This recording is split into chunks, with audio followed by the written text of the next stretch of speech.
Mr. Bone. 5 years later. 5 years later. I didn't.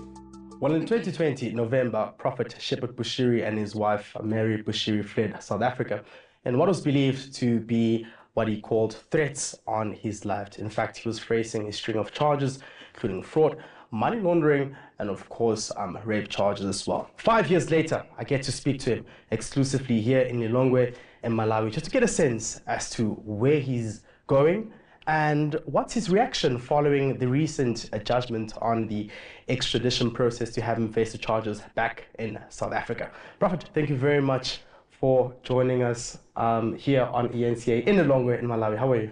No, I'm doing well, and thank you so much for this moment. Okay.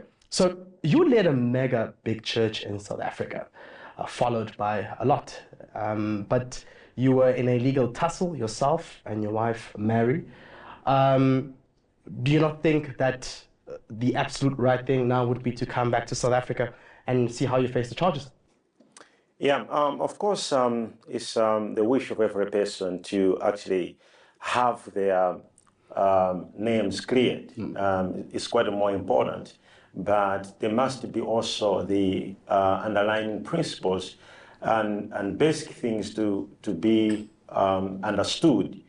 In the first place, why we left South Africa to come over here. As you have rightly said, we actually had a big ministry in South Africa and also big business empire that we actually built in South Africa. And so basically, there could be what triggered for us to leave the nation. So it's a wish of every person to have their names cleared. So would actually, at some point in time, wouldn't mind to actually come, even if it's tomorrow or another day to say come, we would come. But the issue is we have raised issues again and again that are not being considered or they're not being handled by the authorities in the country. As you're aware, we came to Malawi as a sign to say that we want to preserve our lives because our lives went on serious threat. So we came here and we continued seeking the justice. We still went to courts. We never absconded any court. We were in the court all the times because our issue was not to run away from the justice, but we are looking for fairness and as well as protection to life, which are fundamental human rights that must be preserved and followed. Obviously, we'll get into the issue of the threats as we proceed with the interview, but I want to get to how do you then answer to the charges against you and your wife? I mean, there's rape, there's fraud, there's money laundering. How do you answer to those charges? How do I? How do you answer to the charges? How do we answer the charges? Yeah, that have been brought against you. Okay, maybe we have just to give a small background. Yeah, I think let's do that, yeah.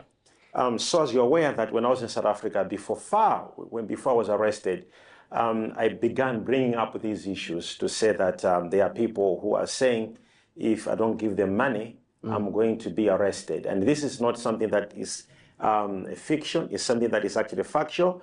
It can be proved, and I have said it before your authorities in South Africa, before the media. Dating fast 2016, 2017, 2018, I began bringing these issues and allegations where we had some authorities who said, if you don't give us money, we're going to paint you black and we're going to arrest you. And they were demanding about 12 million, you know, and unfortunately they were going to some of my members and say, if you don't give us money, we're going to arrest you on Fundisi. And some of my members, they were giving them those amounts of money. And I would be hearing to say, we've given money, they're saying they will arrest you if we don't do this. And they were also approaching me directly. A thing I didn't take lightly. I went to your then chief of police, okay, who was that time Sitole, General Sitole. Okay, yes. I reported the matter to him way before I even got arrested. And what did he say? Nothing happened. When was this? Must be 2017. Yeah. 2017. Nothing happened. It's factual, and luckily, I'm going to come back into that because he eventually made an affidavit. The former commissioner, agreeing what I'm saying. Yes. You know, we have his affidavit. Even in the courts here in Malawi, we have his affidavit. Okay. So what he did, he tried his best by telling us to, number one, involve the director of Intelligence. Okay. So he called the Minister of Intelligence. By that time, it was Minister Bongo. So we went to Minister Bongo as a reference from him. So when we met the minister called Fraser, who was the director, Arthur Fraser, who was the director of intelligence at that particular time. I had a meeting with Fraser, I had a meeting with the minister, and I explained to them, I said, if I have a case, I want to know, and I'm submitting myself, I want to just know there is a case against you and I should get arrested, rather than being told to say I should pay money, or if I don't pay the money, I'm going to, to be in trouble. So they told me, and they said, oh, wow, from what we are seeing, we're not seeing any problem against you. This could be just extortion. So, but nothing happened. Nobody was arrested. And these people continued pestering me to an extent where they even came at my church with a helicopter, police helicopter. Okay. Before we get into that, who are these people who are extorting you? And just take us through this when you say they came at your church with a helicopter and a chopper. Yeah, you can just tell us, who are these people? All right, so these people, it began with a little boy. His name was called Charles Ferrai. He's from Zimbabwe. So this boy began to write articles against us. We even went to court. He said, Bushiri rapes, he's a rapist, he's this. And we didn't know where it was coming from. He's a rapist, he's this, he's this. We didn't know that it was actually a plan because the boy was in our church before. So we didn't know it was a plan for him to use that and then recruit people, and then to say that these people were being raped by Prophet Bush. We didn't know. So we went to court. I went to court myself to say I want him to prove before the court his claims against me, which they eventually couldn't prove all those type of things. So the High Court in South Africa stopped the boy from writing further. Eventually, I got a call from one of my lawyers to say, you in the newspaper of today that one woman has withdrawn the rape case against you. Rape case? I have no idea about rape case. So we went to meet a lawyer in South Africa, but this lawyer, he eventually said he's going to involve up a group of people who will do investigate what's going on. So they made an investigation to find out, to say, where is it coming from? So that lady eventually revealed to say that she was promised money, that if she's given money, she's going to, if she says about us that she was raped, she'll be given money. So she didn't want to do that. And eventually she went to withdraw the case. That's how it started. Then she also revealed a group of other girls who she said they were also paid money, and they were told that if they will open cases against us, they will also eventually be paid a lot of money. And these girls in their withdrawal, they were mentioning the very same police officers, okay, which were coming to me. And these police officers by that time, there was Rebi, she's from Hawks. So again, you're saying it was who? From the Hawks. Yeah, Mrebi. Yeah. Pumla. She's so there was the Hawks. Pumla Mrebi. Yeah, okay. There was Maritz. There was Mare. There was another guy who he was saying he's from police, but we found out that he was not from police. He was called Jeno Ngobeni, but he was actually not from the police, but he was just a syndicate. I'm working with these people. Yeah. So this was the first group of the people we are dealing with, okay? So you find out that those girls who were withdrawing the cases, in the affidavits, because they went to police, withdrew their cases, stamped by the police officer. These are in your records in your country. If you read, you find they're mentioning the very same people I had reported to those authorities, Ngobeni, Minister Bongo, and also Fraser, and also the Sitore. Yes. I had reported the very same names, General Sitore, as a way of assisting me. He referred me to report the matter to the minister, who was Mr. Bongo at that time. And Mr. Bongo, as well as to help me, referred the issue to the director of intelligence, who I also reported the issue to them. Okay? So I said, okay, I want to know if I've got a case. But I don't want to be told that if you want to avoid an arrest, pay us money. you see. So I want to know if I have got a case with you or not. Now, immediately I reported that matter to them. I don't know how they knew about it, or I don't know what happened, but then the threats escalated extremely, where they said, we will not lose our jobs for you. And that's the moment I began to survive assassination attempts. The first that happened at Sheraton Hotel in Pretoria, where my car exploded at the hotel. You know, I was in the car driving with my wife. We arrived at the hotel to have lunch.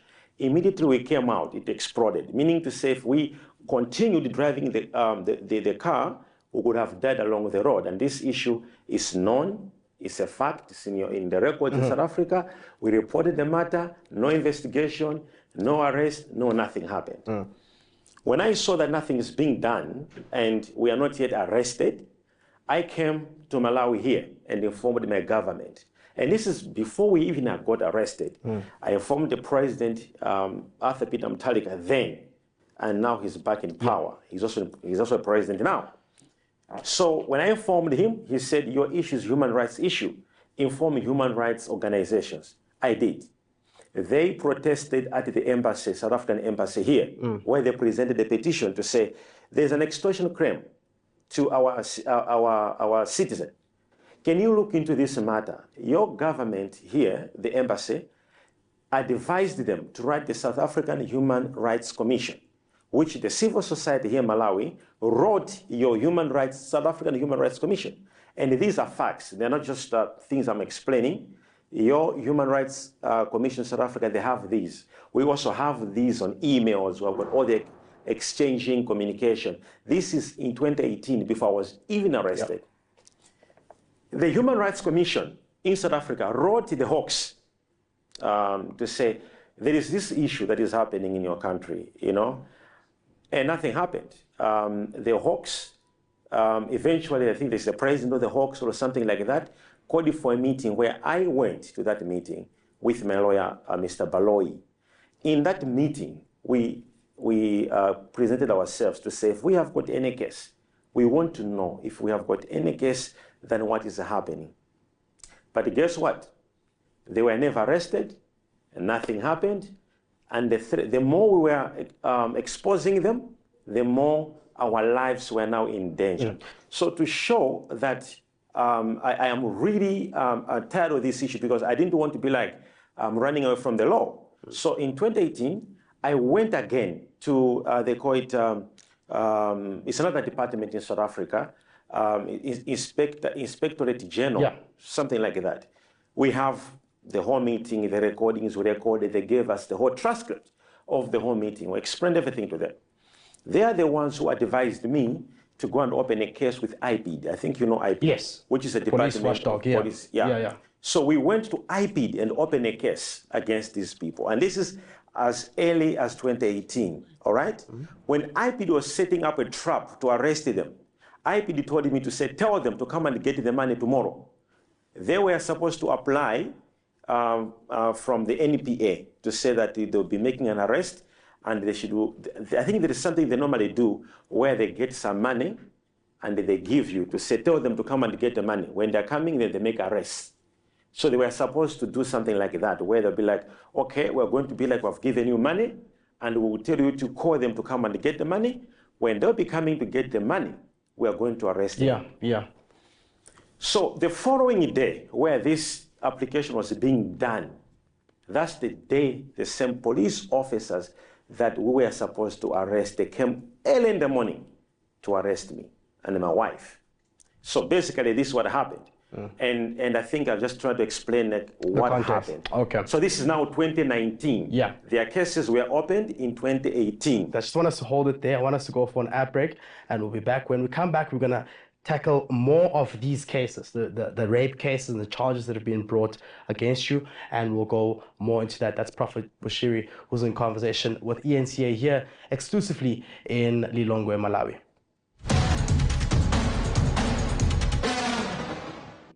Back, we are now with Prophet Shephard Bushiri speaking to us exclusively in Lilongwe, Malawi. Thank you very much once again for chatting to us after 5 years, Prophet. Many have been asking as to how did you leave South Africa? there's been a lot of allegations that you perhaps would have fled, and through the connection of the delegation that was in the country from Malawi, or you were smuggled out. It's a question that many still want answers to, especially the authorities in South Africa. Yeah, I think going back to what I was explaining to you, Yeah. that we faced a lot of challenges in your country, South Africa, more especially we as my wife and I, and as I did mention to say that the system in your country, in South Africa, is corrupt. And the very same people who were trying to steal money from us, are the very same people who, some of them would actually come and tell us to say, now they're planning to do this. And the 2 days before we left your country, there was a plan to actually kill us. Okay. If you remember, a month before we left South Africa, we survived an assassination attempt in Sandton, which even the footage was there from the garage. We opened a case, no one was arrested, Okay. no police, no investigation was being done, and no nothing. So we left your South Africa, as I did mention, the main issue was for our safety. Sure. All right, and when it coming back to the question to say how we left, we have always remained quiet, that we're not going to explain for that now.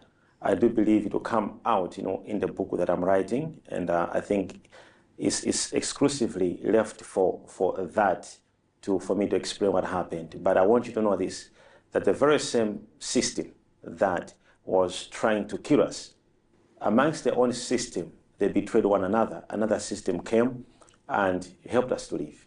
I hear you saying you're probably reserving it from your book, but just a bit of clarity as to how. Did you fly? Did you use a car? When? Who helped you? I mean, at least a bit of clarity around that, because I'm going back and I need to go back with answers as to.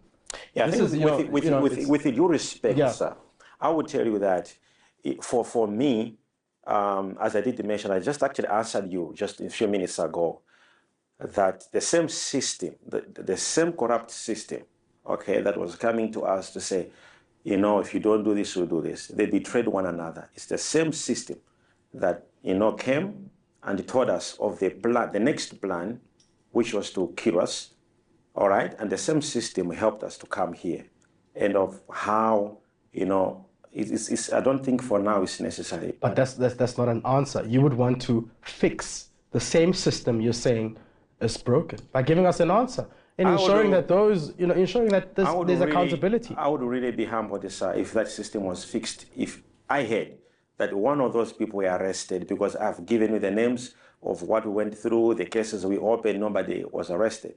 So, for example, for me, I wouldn't be discussing about your system. Well, I actually have no trust at all with your system. What's concerning is using the same alleged corrupt system to advantage. Yeah, it's something that I'm reserving, because there are so many things that I want to actually expose what happened with evidences in that book. It's coming out soon. Your actions made a mockery of South Africa's criminal justice system. Hence why we're here today to try and establish, how did you leave Malawi? It's a very simple question. Did you fly? Did you drive? How did it happen? I really don't think that answer is going to come to you at this stage, as I did mention to you, that if this interview was allowed, I actually told myself I won't answer any interview until the court, until the High Court ruling, because I knew that it would be vindicated, and the ruling from the High Court will expose the whole system in South Africa. And I think you heard from the ruling that came from the High Court, how they exposed what was happening in South Africa, how our lives were endangered, all those things that happened. The ruling in the High Court, even the Magistrate Court, they all agree with what we said. And that's the most important thing. I think the ruling touches more on the fact that the investigators need to provide more substantive evidence, which does not totally disregard what has been brought up. For example, the raid case numbers, right? Sunnyside case 37306-2018, Pretoria Central case 17208-2020. these are victims who are still saying that they were allegedly raped by you. Are you denying that this didn't happen? I just want to get on record to say you're saying this didn't happen. I'm going just to explain something that is going to tell you and even our viewers. Thank you. They will make up a decision. All right. There is no way, okay, 27 people open cases to one police officer, and these people are from different provinces, okay, Cape Town, Mpumalanga. There's police in. But these are two different police stations with two different officers looking into this. On paper, okay, on paper, all cases falls under one investigative police officer, which is Pumla, okay, Murebi. And this is the same woman I opened the cases against before I was arrested, number one. Number two, if the case was opened in 2018 about rape, I was in your country. They arrested me in 2019 on other cases. I was never arrested for rape. I only came here in Malawi. That's when they brought up those charges. What does that tell you? What were they waiting for to arrest me? I was in your country. In 2018, they never arrested me. In 2019, they never arrested me. In 2020, they never arrested me. So how do you speak to the allegations that you also enjoyed a very close relationship with the former Hawks head, Godfrey Libya? Do you know the gentleman? Of course, several times, as I told you before earlier, to say that some of the police officers, including the generals in the army, were part of the syndicate to extort money from us. And the name we just mentioned right now, he was the head of Hawks, I think at that time, right?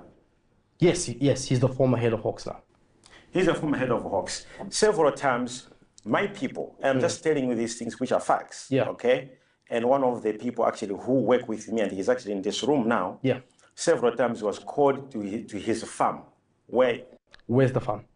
To his farm. And I think I may have forgotten, but the guy is actually with us in the studio here. All right, okay. He knows where the farm is.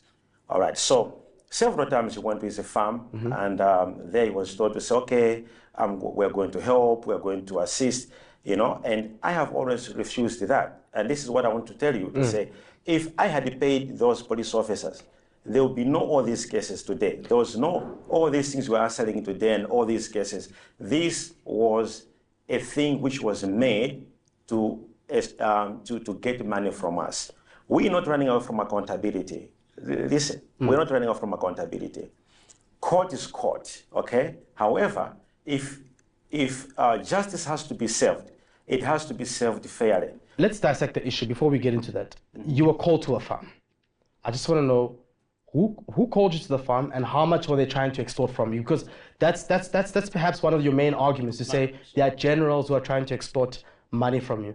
And we need to get to the bottom of this to find out who are these generals who are trying to extort money from you. All right, so let me say this. It's so complicated because wherever we are going to look for assistance, instead of helping, they also needed some money to help. Okay. And this is where the whole chain comes in.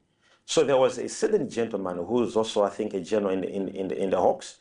His name is Paul, something like that. I've forgotten his surname. And this is the man who said he can take the matter to the head of the Hawks so that he can help us. Which head of the Hawks? I just want to know. Libya. Godfrey Libya. Yeah. He's now former head of the Hawks. Okay. Yeah. So this gentleman said to you he can take the matter to Libya. Yeah. Okay. So he said he can take the matter to Libya. So, okay.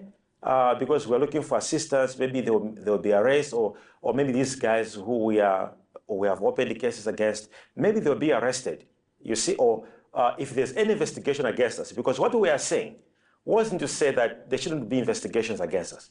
We were saying if there are investigations against us, these people, may they excuse themselves from these cases? Because you can't be investigating me or you want money from me and have opened the case against you, and the cases are with you. There are many police officers in South Africa, so we wanted them to. So when we heard that this man would take the issue to the head of the Hawks, we thought, okay, wow, we have got a solution to be done. So this poor guy, he went to one of my bodyguards and they say, okay, he says you can meet him at the farm, and then they went together at the farm to meet him. All right. Okay. After the meeting, Mr. Paul said, okay, he says for you, for your boss to be free, if you can arrange something that can be given to him. How much? I think it was about 2 million, 3 million, something like that. So this gentleman who was sent or who was instructed by Libya spoke to your bodyguard on a phone and said to help you. Actually met General Libya, not once. You met him? No, not me. Your bodyguard? Yeah, as I said that he's actually in this room. He met him several times, not once. And there was at the farm, the other time at his house. Yeah. So these are the things which are facts, and these meetings happened.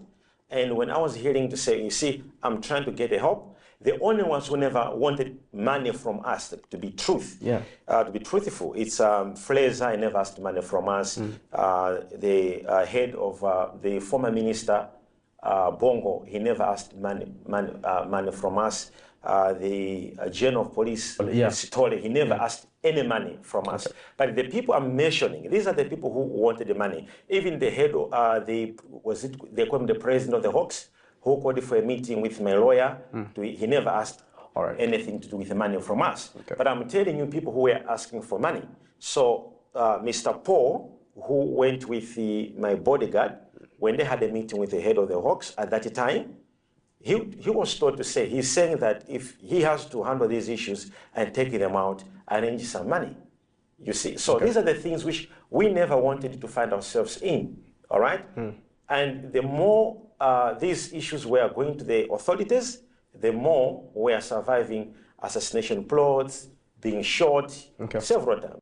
Prophet, I'll be back with you in a moment. I just wanted you to hold it there. We will get into that and try to get clarity as well on that story you're telling us right now. That's, of course, Prophet Bushiri, still in conversation with us in Lilongwe, Malawi, just regarding his stay in South Africa, the challenges incurred, and, of course, some of those issues he's been highlighting. Welcome back. We're still in an exclusive conversation with Prophet Shephard Bushiri here in Lilongwe, Malawi. So, Prophet, before we went for an ad break, you were telling us about some of the generals within the Hawks who were harassing and intimidating you and your wife, or let me just say your family. There were attempts on your life as well. But again, you spoke about a gentleman called Paul. Can you recall what's his surname, just his role, and of course other generals were implicated as well? Yeah, so this man, we may not know his position now, but at that time he said he was a spokesperson for the Hawks, Paul Ramaroko. All right, so this man basically, he was all of us, he was all of us. All these cases can end because he was apparently working with the Brigadier Kadwa. This also Brigadier Kadwa, he kind of like took a lot of money from my members. Remember, I don't have to give money, right, in South Africa. I have got so many members, and some of them are worthy, and when they are approached by these people to say, your prophet will be arrested, do something, and these people will take the money and they give.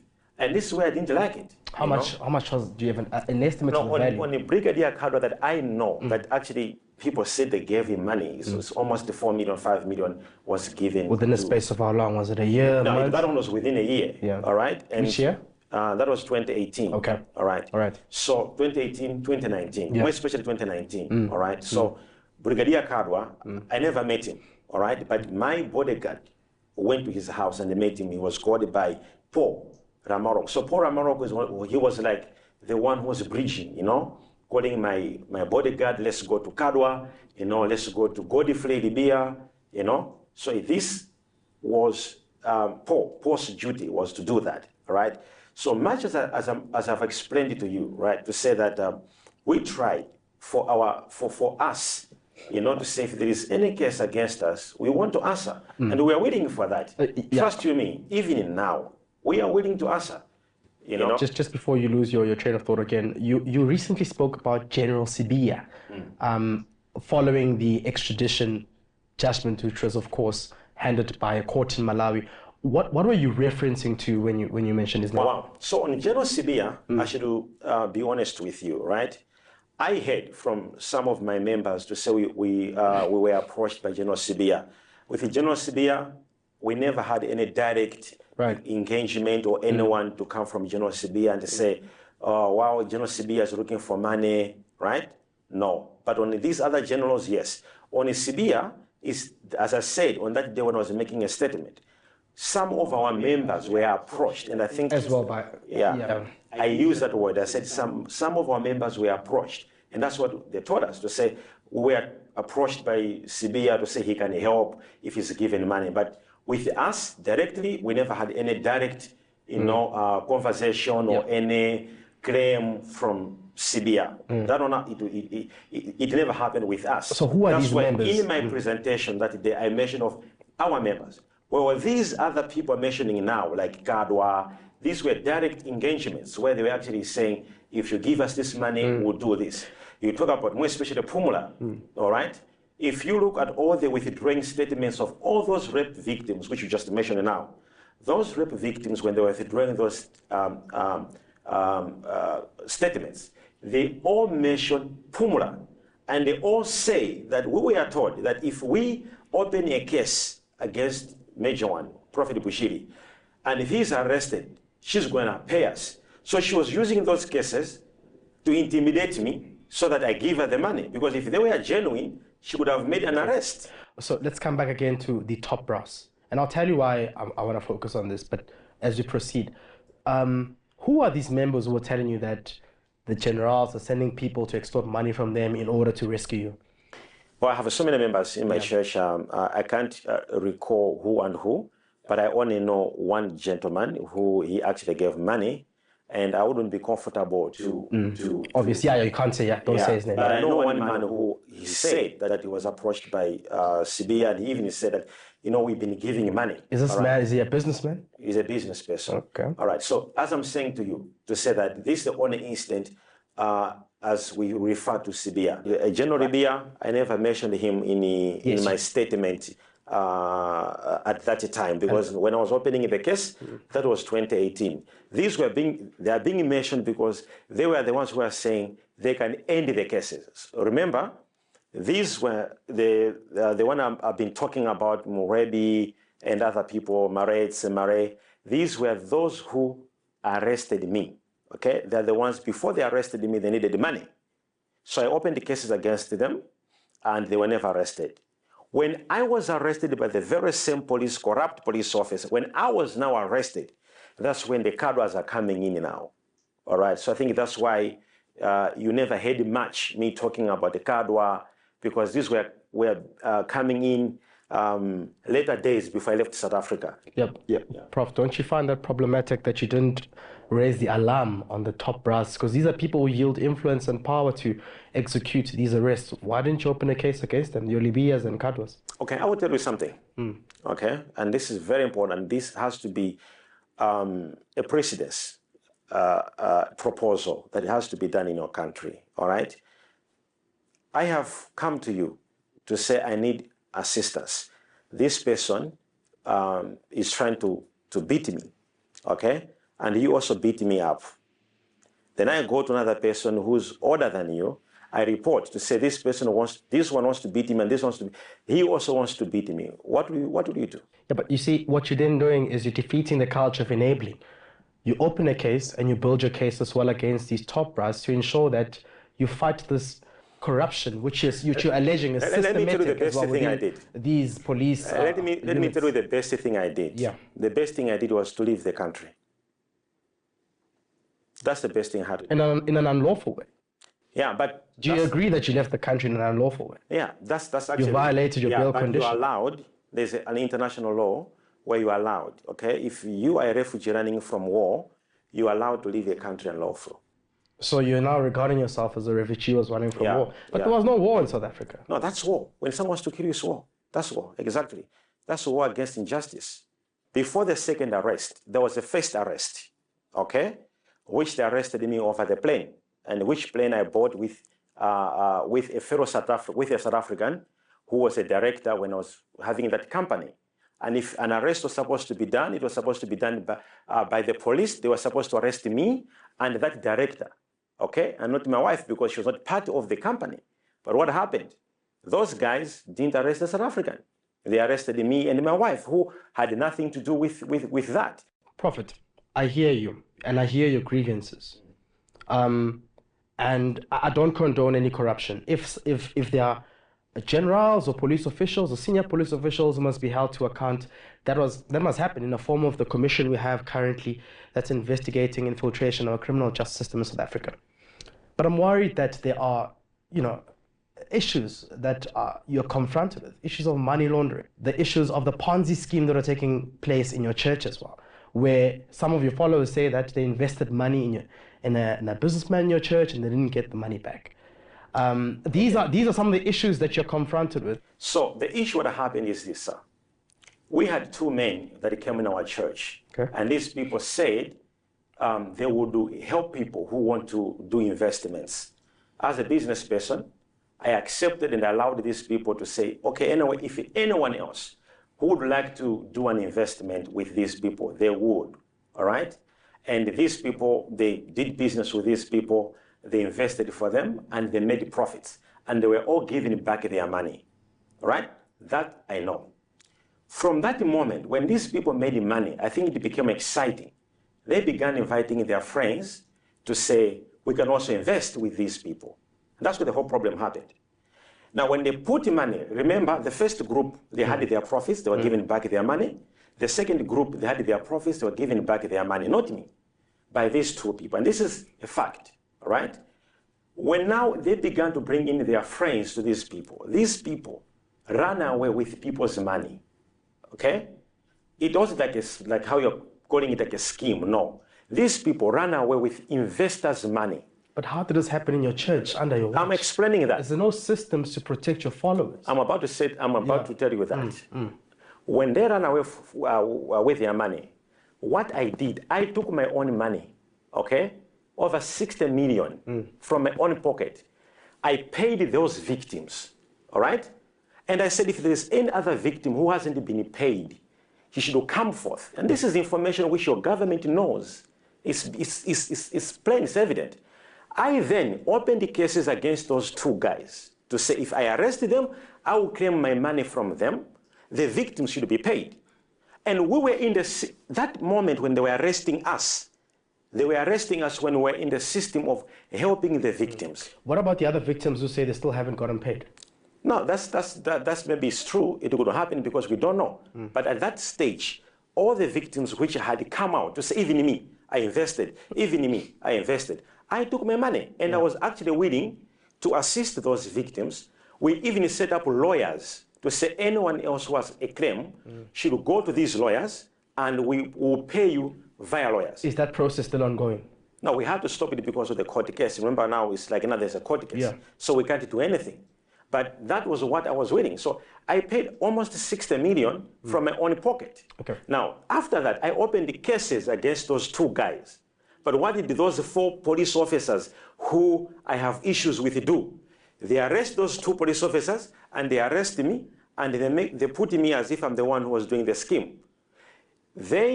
KPMG, which is a reputable audit firm, government of South Africa, requested them to make an investigation whether any money of an investor came to my account or my wife's account. The KPMG report, even in the ruling in Malawi in the magistrate court, they also dismissed those cases against us to say, from the evidences so far, the Bushiris never benefited anything from these monies. If anything, they were the ones giving the money to the victims. So, Prophet, when we come back from the break, I want us to speak about the South African government still very steadfast in pursuing you. In fact, in their statements, they say they have reaffirmed that the legal avenues to ensure that justice is ultimately served are still ongoing. And I want us to touch on this. This will be, and obviously in link to the recent extradition judgment that was handed down by a Malawian court. Most welcome. All right, of course, that's Prophet Shephard Bushiri still in conversation with us in Lilongwe, Malawi exclusively. Welcome back. I'm still joined by Prophet Shephard Bushiri in this exclusive interview here in Lilongwe, Malawi. Now, Prophet, just before we went for an ad break, we were speaking about the South African government still pursuing and ensuring that justice is served.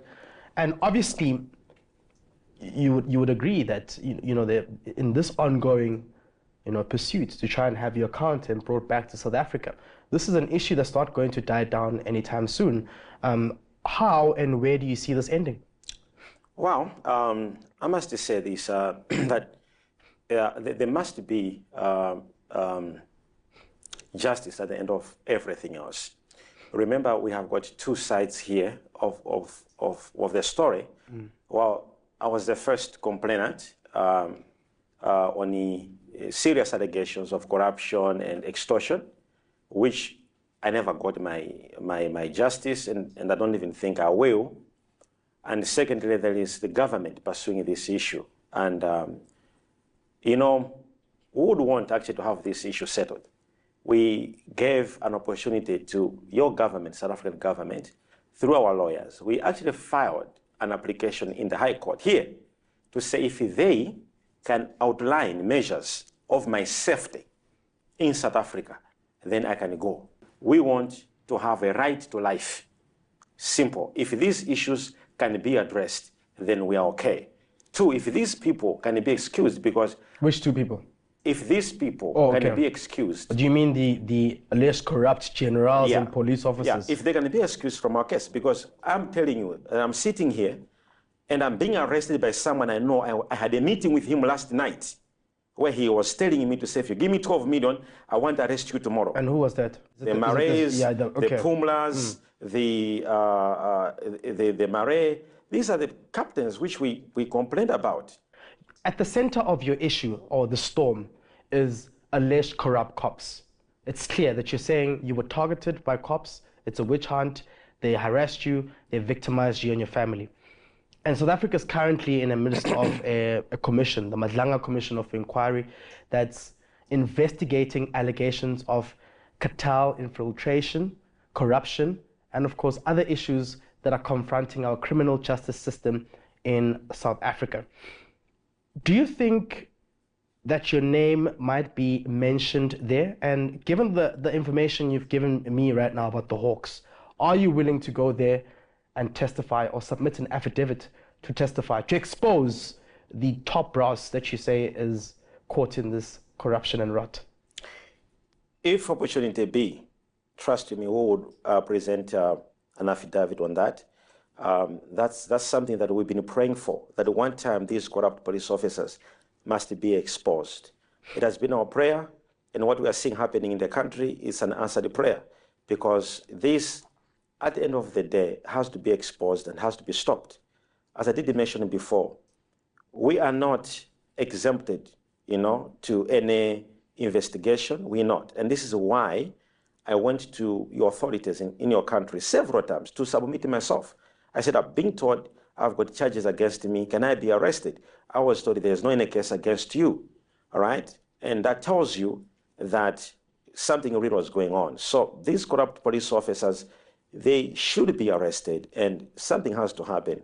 Otherwise, I think it's time to clear the rotten system so that people like us maybe can start trusting the justice system.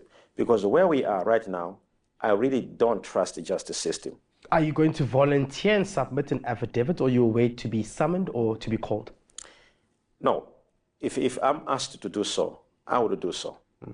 Let's speak about the members of parliament in South Africa and some prominent politicians who've been visiting you and coming to your church as well. What business do they have with you? Why are they coming here? We've seen from the Deputy Minister of Social Development, Hanif Hendricks from Al Jamaa Party coming here, Floyd Shivambu from Now Party Maibuye coming here. What business do they have with you? Why are they coming here? Is it for spiritual purposes? Or do they want money for you to fund their parties? Is it also extortion? What is it in relation to?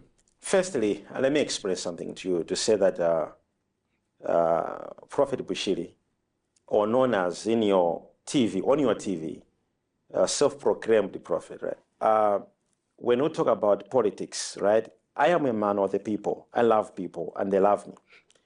And these people, they don't look at me from the religion background. They look at me as a fellow African, and they look at me as a human being, all right? I might be a self-proclaimed to other people, and to other people, I am a brother, I am a cousin, I am an uncle, I am a human being. So, for example, Shivambu, when he came to Malawi here, all right, he didn't come here specifically for me. He had other business he was doing here. He was visiting, I think, the former president, Joyce Banda, and he had meetings with other politicians.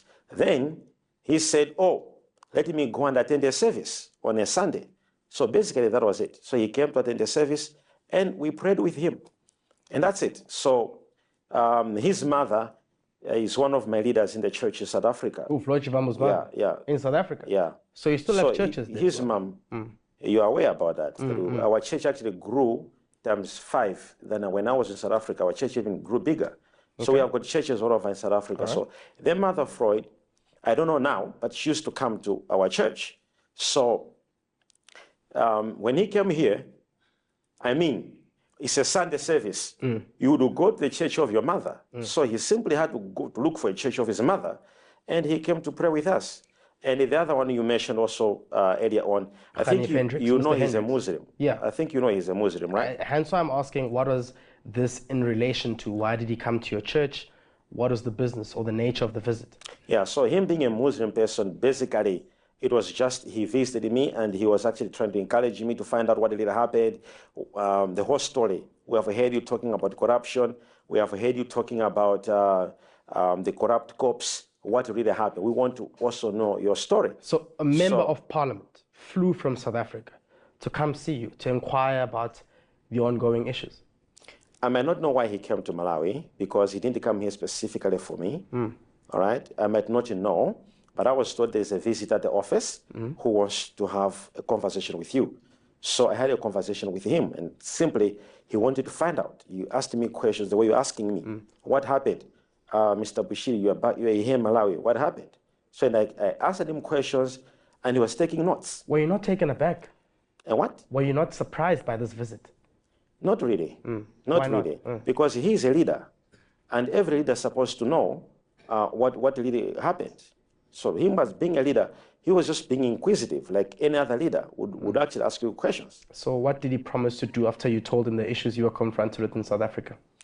According to me, he said that he has got a political party in South Africa, and he would take these issues maybe to authorities, and that's what he said. He said he can even raise this issue in parliament, and that's it. So there was nothing to do with the money, nothing to do with anything else.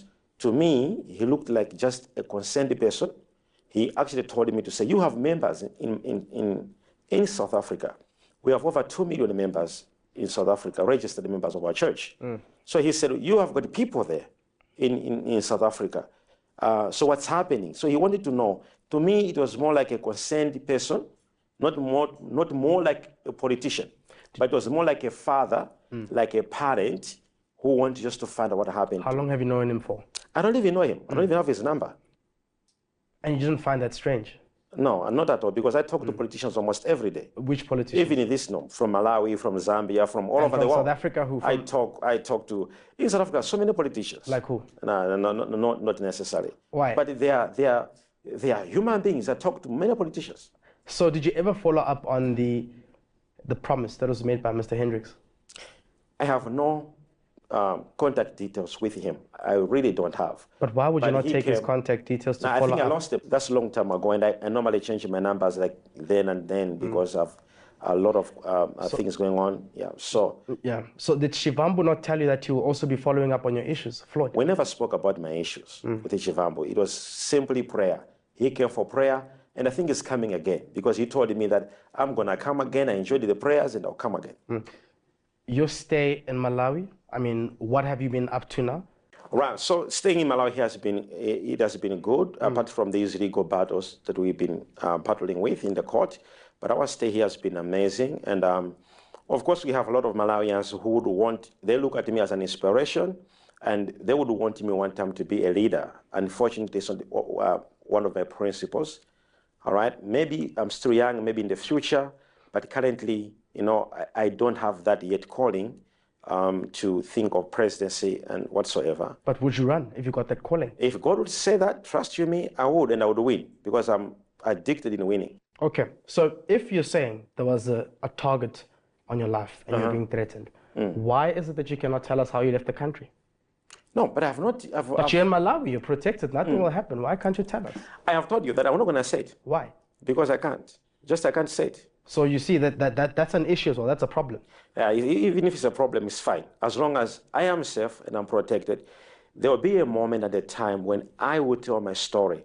Because at this point in time, my story has not been told. So you're saying undermining the rule of law and violating your bail conditions? It's business as usual. Like, So you're not going to tell us how you left the country? No, let's talk about what made me leave the country. No, we've already established that. No, but there's that question you've never answered. Does that bother you? No, it doesn't does that bother me. just gives you like bother to say that it's bad? Mike, do you think it was the right thing I was going through? What I'm saying is you're entitled to being represented and for you to lay a charge and for you to expose all these alleged corrupt senior officials like you just did. You told us what they did, how they tried to extort you and victimize you. You've came clean. You've told us about your journey in South Africa. You drew a timeline still coming to Malawi. But you're refusing to answer this question as to how you left the country. For me, that's concerning. It means that you're not being transparent. I have not refused it. I have not refused it. I have said I'm going to explain it at my own time. And that's it. That's not refusing. If somebody says I'll go tomorrow, it's not saying they want to go, but they're just telling you the time they will. At this point in time, we have got court cases that we've been answering in the courts. And I've told you to say, when everything is settled and done, we will come out and explain exactly what really happened. And when will that be? I've just answered you right now. Are you going to give us an interview again when that happens? Yeah, when that happens. Yeah. I'll have an interview. All right. Prophet Shephard Bushiri, thank you very much for your time. That's of course. Only on Prophetic Channel.